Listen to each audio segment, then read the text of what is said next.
Bonjour à tous, bienvenue dans la guidance du 1er au 15 novembre. J'espère que vous allez bien. Alors cette guidance, elle complète la guidance générale et la guidance sentimentale du mois de novembre qui sont déjà partagées. On va aller voir ici la période du 1er au 15 pour vraiment cibler les informations. Vous pouvez écouter votre signe solaire, l'ascendant, le lunaire si ça vous parle, pour vous ou pour une autre personne. Je vous remercie de partager, je vous remercie de vous abonner, de mettre un petit commentaire, un petit like. Ça me fait très plaisir à chaque fois et je vous lis toujours. J'essaie de vous répondre autant que possible. Je vous souhaite une très belle écoute et je vous dis à tout de suite avec votre signe. Bonjour les lions, bienvenue dans votre guidance. Allons voir ensemble les messages pour vous. Vous avez l'élévation, on a une clé. J'incarne les principes les plus élevés. Vous allez pouvoir vous sortir d'une situation, comprendre autrement, avoir des prises de conscience, avoir comme un soulagement, comme une évidence, comme une percée dans une situation. Donc on va voir dans quel sens ça va progresser pour vous. Un sentiment de liberté, peut-être du mouvement physique. La clé est là. Et vous avez l'harmonie. Ok, donc ça peut être dans le relationnel, ça peut être vraiment une énergie de paix, de sérénité. On trouve des compromis, on trouve des accords. On est dans une situation qui se rééquilibre ici. Vous mettez de l'ordre. Alors ça peut être par rapport à votre santé physique, émotionnelle, ça peut être par rapport à la famille, à des situations d'héritage notamment, des conflits de famille, du conflit relationnel. Ça peut être certaines choses qui étaient bloquées depuis un certain temps, dans le passé également. Oui, vous voyez, on retrouve ici ce 5 de bâton. Quelque chose qui vous empêche de dormir. Oui. Et la reine de coupe. Ok. Alors, ici, on peut y voir effectivement la résolution d'un conflit, d'un désaccord, quelque chose qui vous tracasse quand même pas mal parce qu'avec le 9 d'épée, pardon, on a cette sensation d'oppression. On y pense tout le temps, quelque chose que l'on rumine. Et là, avec la reine de coupe, on est dans l'amour, dans l'empathie, dans la bienveillance. Vous voyez, on a cette reine de coupe, elle regarde cette femme qui s'inquiète. C'est comme si elle venait l'apaiser. Donc je pense que là, on vous dit clairement qu'il y a quelque chose qui va venir s'apaiser. Ça peut être une situation qui vous confronte au monde extérieur, hein, où vous vous sentez pas à votre place, vous vous sentez jugé, vous vous sentez accablé, vous avez du mal à trouver les ressources en vous pour avancer. C'est pas forcément un conflit, une violence vécue, vraiment quelque chose de très ouvert avec une personne en particulier. Ça peut être un sentiment d'oppression dans la vie, quand on se sent dépassé aussi, quand on a beaucoup de choses à faire, qu'on ne sait pas comment s'y prendre, quand on ne sait pas comment se sortir d'une situation ou régler une problématique, hein, qui peut être matérielle par exemple, ou qu'on a un choix à faire aussi, ça peut être une sorte de quête intérieure. On voit que c'est comme si on était dans la tête ici de cette femme qui rumine et qui ne dort pas de la nuit parce qu'il y a beaucoup de choses qui s'entremêlent, vous voyez. Elle réfléchit beaucoup trop à tous ses problèmes, à tout ce qui lui fait peur, tout ce qu'elle n'arrive pas à dénouer. Donc, il peut y avoir un conflit, bien sûr, extérieur, un conflit, comme on l'a vu ici, de l'ordre très matériel, financier, etc., générationnel, lié à l'héritage, peu importe, ou bien ça peut être un conflit vraiment en soi, où on ne sait pas comment s'y prendre, on n'arrive pas à trouver des solutions, on se cherche un petit peu, où on a peur d'affronter une situation, on ne se sent peut-être pas à la hauteur. Et là, j'allais dire la reine d'amour, mais c'est presque un lapsus révélateur parce que la reine de coupe, elle va venir apporter la réconciliation, la solution, l'empathie, l'écoute nécessaire. Et elle vient dire tout va bien. Il va y avoir un apaisement. Ne te prends pas autant la tête, ne sois pas aussi dur avec toi-même. Peut-être qu'elle vous invite justement aussi à ne pas être trop dur avec quelqu'un, hein, aller sur le chemin ici du compromis et de la paix justement.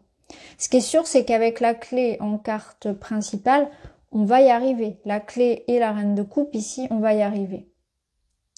Alors, on va mettre une carte donc pour le relationnel.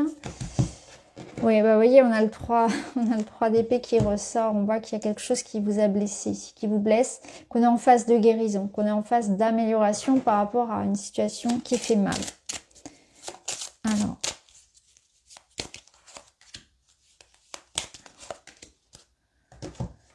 Ici, qu'est-ce qu'on a? Donc, ok. Ah, on est partagé entre le cœur et la raison, ici, au niveau matériel, au niveau du quotidien, au niveau professionnel. On ne sait pas trop quelle voie choisir. C'est comme si on avait la sensation, alors la peur de se tromper peut-être, la peur d'écouter son cœur. On essaie de trouver des solutions ici, mais on se sent bloqué. Hein, par rapport à quelque chose qui vous tient à cœur. On voit qu'il y a beaucoup d'émotions ici. Peut-être qu'on n'ose pas s'écouter, on n'ose pas suivre sa voix, sa passion.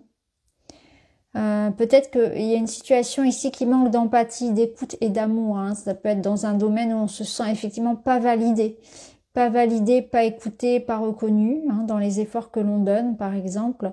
Ou bien on a du mal à suivre sa voix, sa passion. On se sent brimé, on n'ose pas. Là, avec cette carte-là, c'est vraiment cette dualité. Hein, ou alors j'y vais pas, j'écoute mon cœur ou j'écoute ma raison. Alors on va voir, on va mettre des cartes par-dessus.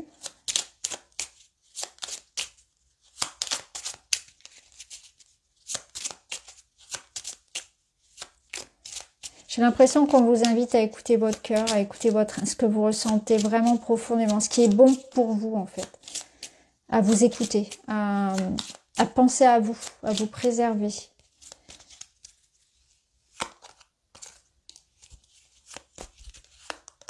Ok, bon, vous voyez, on a une belle finalité ici avec l'attrape-rêve, c'est le bouquet, c'est la surprise, c'est le cadeau, c'est le succès, c'est des nouvelles, des bonnes nouvelles en fait qui arrivent. C'est associé au soleil, donc on voit qu'il y a un éclaircissement. Il y a quelque chose qui vient à vous ici et qui va vous apporter un dénouement, une clarté. Il peut y avoir la notion, ça peut être lié à un mouvement physique aussi, un déménagement, un voyage, l'idée d'une mutation, l'idée que les choses progressent quelque part, les choses vont progresser. Il y a l'idée de prendre du recul aussi pour trouver une solution. Prenez un temps de réflexion, de recul, la réponse viendra. Et ça vous dit que les choses vont s'arranger. C'est pas forcément fulgurant, mais c'est en bonne voie ici. C'est en train de se faire, voyez. Il y a la notion ici de temps, encore un petit peu de distance, mais les choses sont en train de se faire. Alors au niveau personnel, vous avez donc les noces magiques et le 6 de denier. Ici c'est très beau.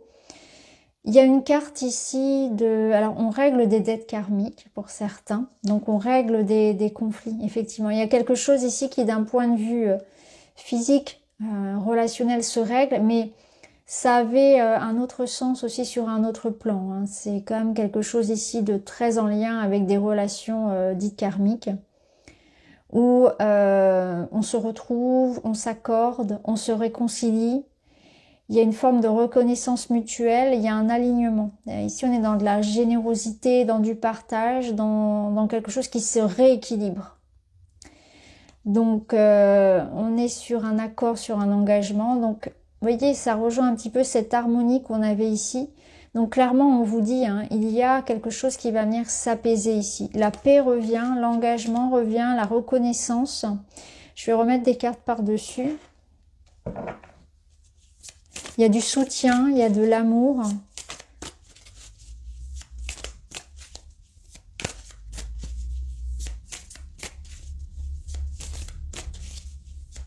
Des accords sont trouvés, réconciliation, engagement. Le baiser. S'attarder sur les petites attentions, les marques d'affection. Vous voyez, il y a vraiment ici quelque chose qui se construit, où on s'investit. Il y a de l'amour, il y a de la bienveillance, c'est exactement notre reine de coupe. C'est comme si vous alliez recevoir des marques d'amour, des marques de reconnaissance. Une relation ici qui prend un nouvel élan aussi. Alors ça peut être une relation nouvelle, hein. Ça peut être complètement une relation nouvelle parce que il y a eu un travail ici qui a été fait d'un point de vue karmique et on ouvre la place pour de nouvelles relations, pour laisser entrer finalement maintenant des relations beaucoup plus saines et équilibrées. Où vous allez maintenant recevoir ce que vous êtes digne de recevoir, de l'amour, de l'attention, du respect. Vous voyez, il y a quelque chose qui se rééquilibre dans ce sens-là. C'est comme s'il y avait un juste retour des choses après une certaine forme d'injustice, de pénurie, d'absence, de manque, de conflit. Les habitudes. Là, on vous parle d'une nouvelle routine. Donc, on voit qu'on est dans une période de changement. On vous invite à ne pas rester campé en fait sur les vieilles habitudes. Vous avez besoin de changement. Mais même dans les petits détails de la vie, tels que la routine, les habitudes, vous avez besoin d'ouverture. Peut-être que ça nous dit aussi que là, vous êtes dans une période où on vous pousse un petit peu à changer sur tous les plans et que la relation évolue. Et si c'est une nouvelle relation, c'est aussi une relation qui va être très différente de ce que vous avez vécu précédemment et sur tous les plans. De vous ouvrir au changement, vraiment accepter le changement. Et là, on a quoi? Attention, petit cadeau, vous voyez, une personne bienveillante et généreuse. Bon, clairement, là, il y a de l'amour pour vous. Je peux pas vous dire les choses autrement, on n'a que ça. On a 3 cartes là, 4 même, qui viennent vous dire, c'est une période là où au niveau relationnel, vous recevez des cadeaux. Vous recevez de l'amour, vous recevez de l'attention. Il y a une personne bienveillante et généreuse qui est là, qui entre dans votre vie. Il y a une notion de réconciliation, de partage, d'union, d'engagement. Ça peut vous inviter aussi à vous à faire ce travail-là pour accepter en fait, accepter l'amour qu'on vous tend, accepter de faire de la place pour quelqu'un. Et il y a comme l'idée qu'on règle une situation, vraiment, qui avait pu être conflictuelle. Vous me direz en commentaire comment ça résonne pour vous. Alors, on termine avec un petit message. Demande à l'esprit du vent. Trouve 3 feuilles mortes et inscris sur chacune d'elles le premier mot qui te vient à l'esprit. Laisse le vent les emporter. Le mot qui revient au plus près de toi est l'augure que l'esprit du vent t'offre en réponse. Donc, si vous avez une question, vous pouvez par exemple poser ce genre de questions aux feuilles. Tout le monde ne fait pas ce genre de rituel. Je vais vous prendre un autre petit message. Là, on vous dit, apaise ton mental et chasse toute turbulence émotionnelle afin de percevoir les signes que tu reçois. Ils se manifestent en toi, autour de toi et dans tes rêves. Tu sauras alors quoi faire. Donc, on voit que vos rêves vont beaucoup vous parler. Alors, c'est intéressant parce qu'en plus, on avait la carte de l'insomnie. Donc, le peu où vous allez quand même dormir, finalement, vos rêves vont être importants. Ne vous triturez pas trop le cerveau, c'est un petit peu ça, c'est que là vous réfléchissez beaucoup, beaucoup, beaucoup, soyez plus dans l'intuition, dans ce que vous allez recevoir, plutôt que dans l'idée de ruminer, soyez dans l'accueil de ce qui vient à vous. Il y a vraiment quelque chose ici qui vous perturbe émotionnellement et je pense que vous nourrissez quelque chose qui n'en vaut pas la peine, vraiment lâchez quelque chose. Donc voilà pour vous, j'espère que ça vous parle. N'hésitez pas à me dire. Je vous embrasse et je vous dis à très vite.